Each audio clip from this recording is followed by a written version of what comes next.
நான் பெருசு பண்ணணும்னு நான் நினைக்கல.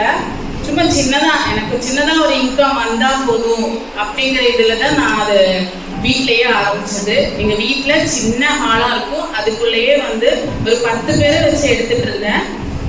இப்போ வந்து நான் மாண்டிசரி டீச்சர் ட்ரைனிங் காலேஜில் வந்து நான் அந்த ட்ரைனிங் எடுக்கணும்னு சொல்லிட்டு சாரை மீட் பண்ணேன்.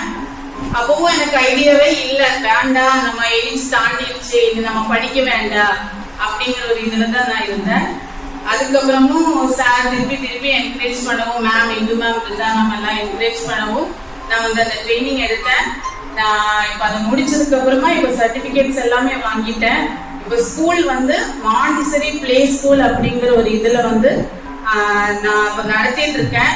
அங்கே வந்து இப்போ 50 ஸ்டூடெண்ட்ஸ் இருக்காங்க. நான் 10 பேர் வச்சு இன்னைக்கு வந்து இந்த ப்ரொஃபினா குரூப்ஸோட முத்துராஜ் சாரோட சப்போர்ட்டால நான் வந்து இன்னைக்கு 50 ஸ்டூடெண்ட்ஸ் வச்சிருக்கேன். அது இல்லாம எனக்கு வந்து இன்கத்தை விட எனக்கு வந்து ஒரு பேர், என்னோட ஏரியால எனக்கு ஒரு பேர் வேணும், அந்த ஒரு நெய்யம் எடுக்கணுங்கிற எனக்கு ஒரு எண்ணம் இருந்துச்சு. இன்னைக்கு எங்களோட அந்த அசப்னங்கிற இடத்துல ஜெயா மேம் சொன்னா, இந்த ப்ரொஃபினாங்கிற பேர்ல தான் ஜெயா மேம் இன்னைக்கு பேர் வந்து வெளியே வந்திருக்கு. அது வந்து எனக்கு ரொம்ப ரொம்ப தேங்க்ஸ். முத்துராஜ் சாருக்கு, ப்ரொஃபினா குரூப்ஸுக்கு தேங்க்ஸ்.